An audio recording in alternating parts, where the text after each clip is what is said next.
Namaste.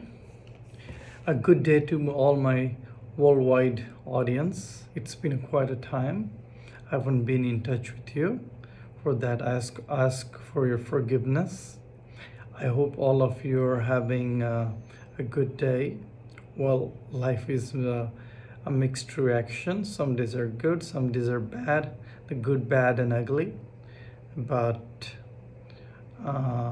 intrinsically, uh, no day or no situation is intrinsically good or bad.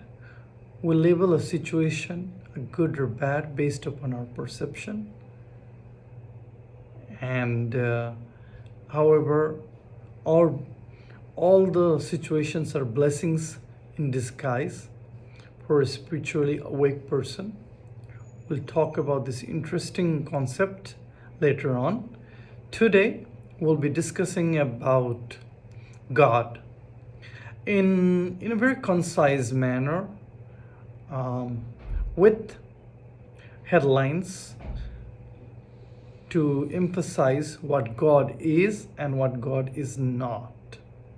So let's begin without a further delay.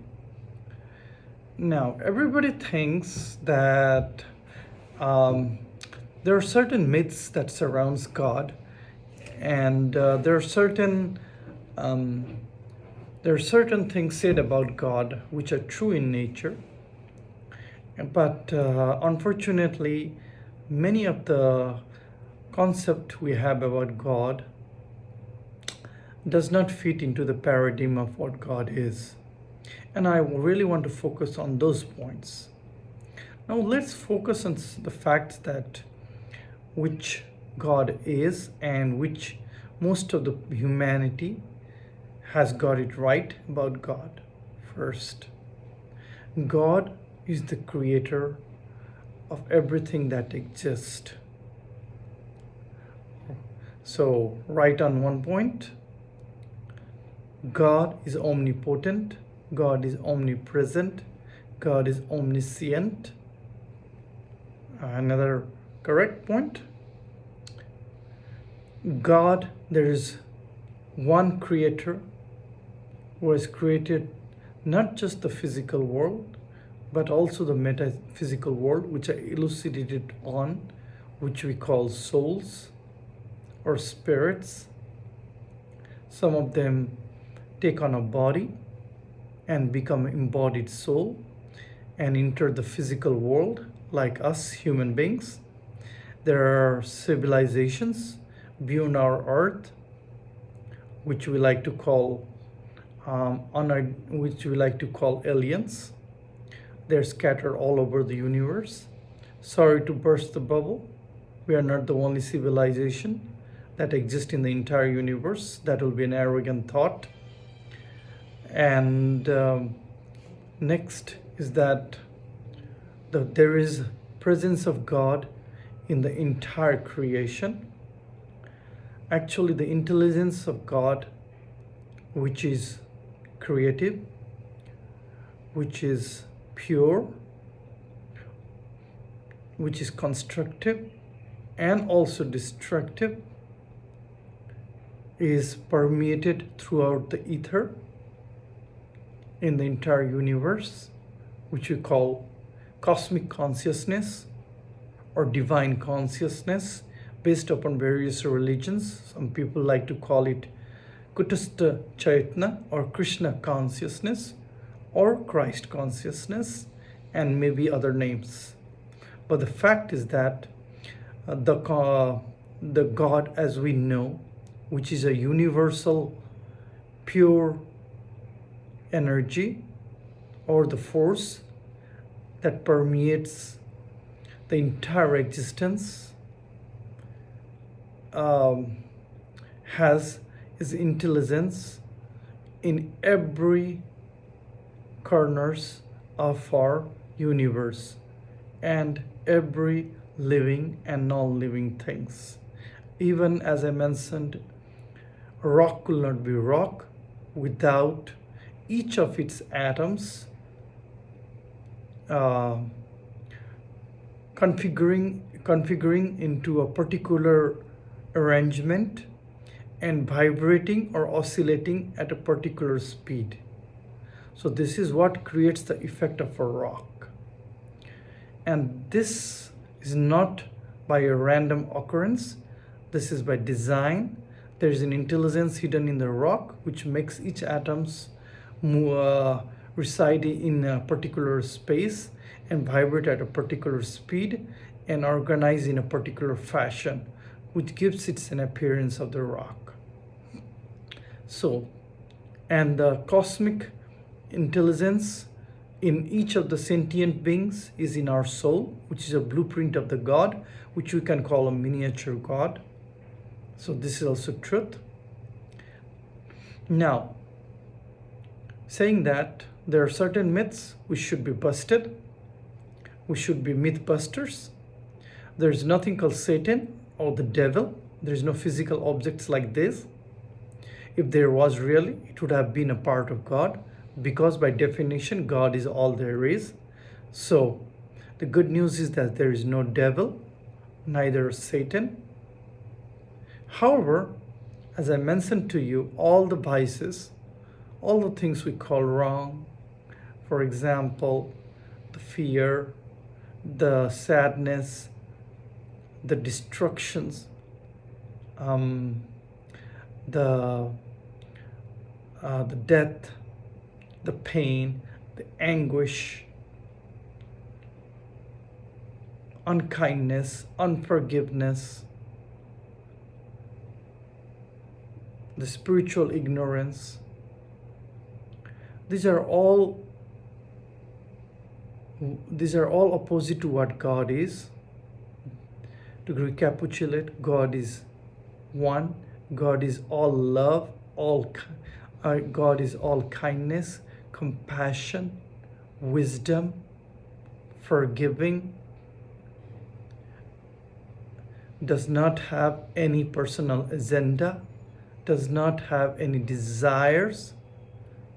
Does not have any axe to grind, does not have any concept of revenge or concept of vices like fear, anger,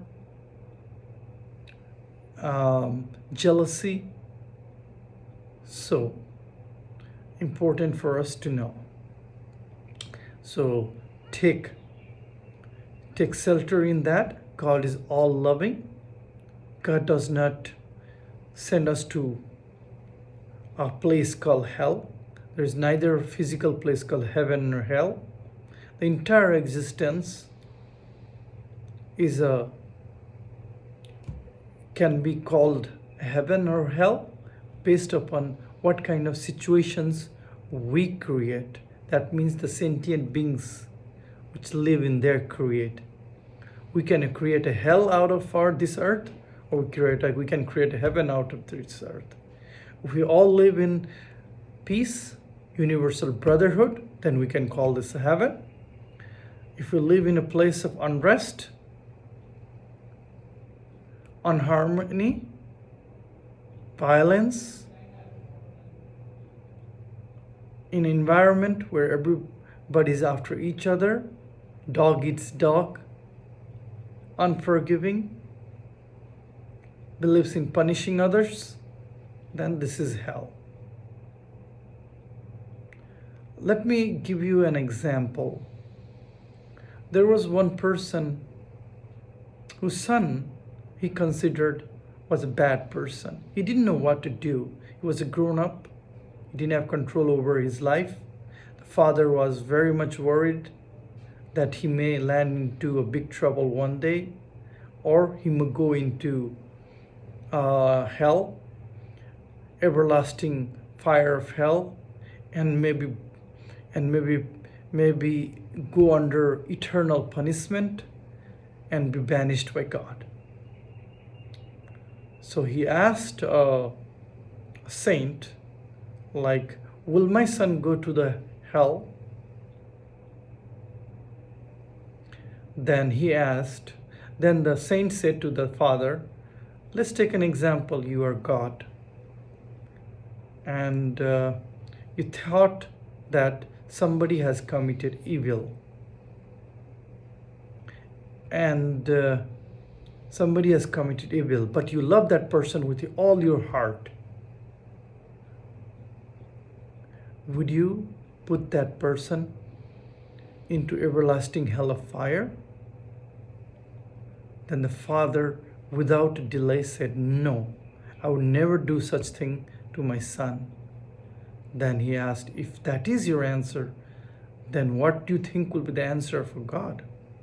God has no reason to punish us. God has no reason to forgive us. Now let me elaborate. God has created a relative world where we are made unaware of our spiritual existence, and created everything opposite to what God is. So God has already created an environment where we are made to forget, and sometimes we get mesmerized by this materialistic world, and we perform certain activities that does not correlate with who truly are. That means sometimes we are unkind, sometimes we are unwise, sometimes we are unforgiving, we are wrathful, we believe in punishing other, we believe in hurting other, we love in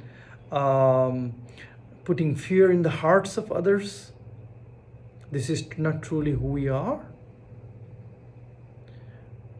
And God knows that we did this because of our spiritual ignorance. So, like a kind creator, He knows that He created this environment. And so what we have done has not hurt God in any way. How can God be hurt? How can you harm something that is unharmable? We cannot hurt God by our words, neither by our actions. But by God's definition, God is indestructible, immutable, cannot be hurt. And the same applies for us as a soul, as a living beings. We cannot be hurt, damaged, destroyed in any way. Our soul is indestructible, immutable, eternal, and it is all love, bliss, peace, joy. It is a true reflection of God. We are made in the true reflection of God. It is that our spiritual ignorance and the mesmerizing world of senses that makes us do things or say things or think of things which we truly are not. God does not need to punish us because, as I mentioned, punishment comes when you hurt somebody and there is a element of revenge. They want to seek punishment for the people who have hurt them. If God cannot be hurt, why would He hurt anyone? And how can He hurt anybody? God is all there is. And God created this environment to begin with. So He takes pity, or rather say sympathy on this kind of people. So when somebody has sinned, we say the sin doesn't mean something evil that needs to be punished by God. It just means we have committed actions which is not commensurate with who we truly are, but it is not punishable by God. But in our world, in the world of relativity, there exists a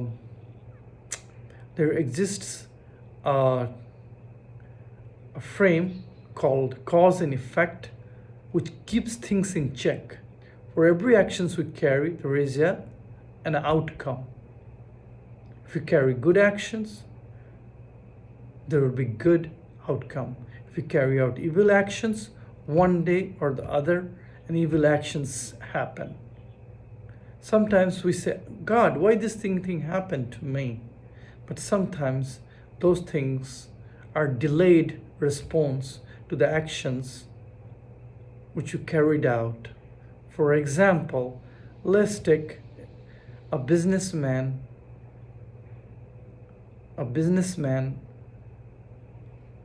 went broke. But he realized that he went broke because there's somebody just down the lane has opened a shop which is selling products like he did at a cheaper price. And he was amazed that this is the person, the person next door was the person he knew from beginning, and he helped him establish his business and told him all his business secrets. But the other person was jealous of him. He wanted to be better than him. He wanted to do better than him and want to excel him. So that's why he stole the business secrets. He got out of him all the business secrets and he stole all his customers. So sometimes things happen in this way. Since the response is delayed, we think that this is punishment by God. There is no punishment by God. Now coming to other point, and everybody says that we need to fear God. Or somebody says, I'm a God-fearing person. Never ever say that. Say, I'm a God-loving person. There is no reason to fear God. Because God is all perfect. God is all loving, wise. And as I mentioned, there is nothing to forgive. There is no place called hell. There is no Satan. So there is no need to fear God. Let me ask you, can you form a good relationship with anyone whom you fear? Never. So if you fear God, can you have a true friendly relationship with God? No. So first, there is nothing to fear God. Have a loving relationship with Him. Go within yourself and talk to Him. And coming to that point, God is neither he or she or it. God is all that exists. You can name it in whatever way you want. You can call it he, she, it. You can call it the intelligent life force that pervades the entire universe. And it is pure in nature. And another thing is that people think God has preference. God has an agenda. We have a God-given mission on this earth to fulfill. God acts in a mysterious way. All of these notions are wrong. God does not act in a mysterious way. There is a method to His madness. I've already mentioned to you why the whole universe was created, why all the sentient beings were created, why the things opposite to God exist. God created us so that God can turn the concept into reality. God can know itself experientially. God can know itself in its experience through all the living and non-living objects. Whatever we experience collectively, the God experiences. This is how God comes to experience itself. I have mentioned this over and over again. God comes to know that He is a loving person through collective love that exists in the entire universe. Now you'll ask me, what about fear? What about anger? What about sadness? What about negative feelings we have? Does God feel those kind of emotions? The answer is God can, but He does not, because He has a choice. He knows that the vices He has created is a false notion. It is not what it is. So it rejects it outright. So God will never feel fear, never have negative feelings, never will be unforgiving, wrathful, demanding. So God choose not to because God had got the awareness who He truly is. We have forgotten. If you look at any enlightened being or any person who has reached the height of spiritual awareness, they're always loving, kind, compassionate. They are like a clock ticking, and it ticks 9 o'clock every day at the same time. Similarly, we can tell them they'll act the same way no matter what circumstances are. If you throw death, if you throw pestilence, if you throw disease at them, they'll act the same way. They'll always be peaceful because their inner environment is rock solid. They know this is a make-believe world. This is an illusion world. This world of illusion. Nothing is real out here. So they decide not to be the villain, to be the hero, to act the same way in every given circumstances, to be loving, kind, compassionate, forgiving in every circumstances, because they know that they cannot be hurt, damaged, destroyed in any way. So now moving to another point, as people think we have a God-given mission, God has set an agenda for us. No. Even though God is one consciousness, it has divided into zillions of consciousness, which we call soul. And whenever we enter relative world and take on a body, we have an individual consciousness, which we call true ego. That means we have individuality. We are separated by the fact that we have a specialness in ourselves. We're unique. We are unique. We are singular in the sense that there's no duplication of who we are. We'll act the same way. We'll have a specific traits and characteristics that nobody else can replace. Our uniqueness is our specialness. That's what separates us from other people. And we should always try to discover what our uniqueness is, what our specialness is, what our passions are it, and we should follow it. Because if we follow our uniqueness, our passion, and our specialness, we'll never be unhappy in life. We may be working hard, but we may be working passionately, we may be working day and night, but we will never be stressed out because we're following our passions. Our body may wear out, but our mind will be, and our soul will be at peace. And there's no God-given agenda. We are free to roam on this earth and do as we please. It's like a kid in a playground. Either you play hide and seek, either you play seesaw, or either you play on a swing. Our parents don't care. They just wish that we don't get hurt. But God doesn't have to worry that we cannot be hurt in any way. Our body can be hurt, but metaphysically, our soul, our spirit, our true part cannot be hurt or damaged in any way. So God has let us to roam free on this earth and do as we please. So should we do everything that is available? Shall we carry out activities which does not commensurate with who we truly are? The answer is no.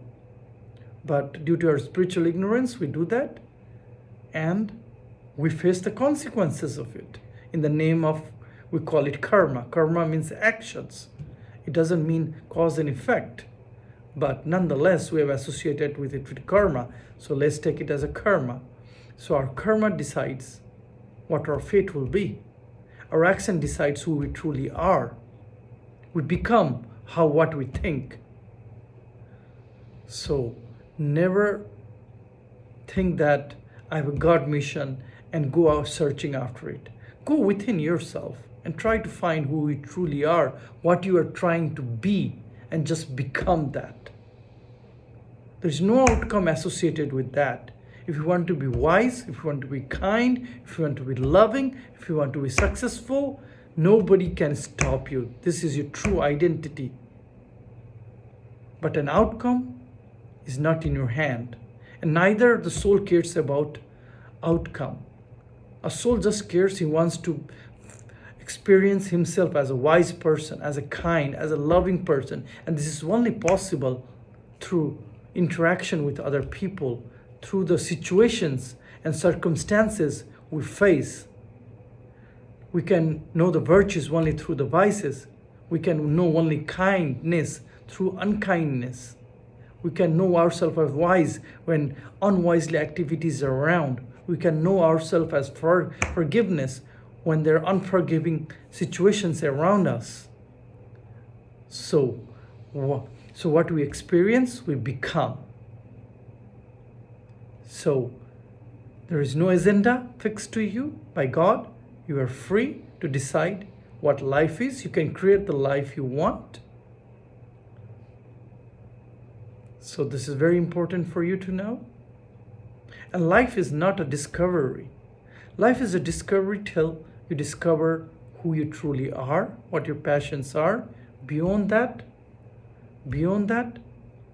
life is a creation. You are a creator of your own life and destiny based upon what you think, what you say, what kind of actions you carry out. As I said, what you experience, you become. And experience comes out of your actions.